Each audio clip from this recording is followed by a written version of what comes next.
క్రీస్తునందు నా ప్రియులకు ప్రేమతో వందనాలు తెలియజేయుచున్నాను. జూన్ నెల 2వ తేదీ 2024. ఈరోజు దేవుడు మనకు చేస్తున్న వాగ్దానం ఏమిటనగా, రాజుల 2వ గ్రంథము 20వ అధ్యాయము 5వ వచనం. నీవు కన్నీళ్లు విడుచుట చూచితిని, నీ ప్రార్థన నేను అంగీకరించి ఉన్నాను, నేను నిన్ను బాగు చేసేదను. ఆమెన్. నా ప్రియమైన సహోదరి సహోదరులారా, ఈ మాటలు వింటున్న మనం అందరం కూడా దేవుణ్ణి నమ్ముకుని ఉన్నాం. ప్రియులారా, మనం అందరం కూడా ప్రార్థన చేస్తూ ఉంటాం. ఏదో ఒక సందర్భంలో ఏదో ఒక విషయమై ప్రార్థన చేయటము ఎంత ప్రాముఖ్యమో, మనం చేసిన ప్రార్థనను దేవుడు అంగీకరించటం కూడా అంతే ప్రాముఖ్యం.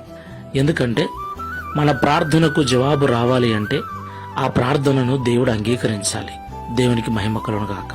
దేవుడు మన ప్రార్థనను అంగీకరించాలంటే మనము ఎలాంటి ప్రార్థన చేయాలి, ఎలాంటి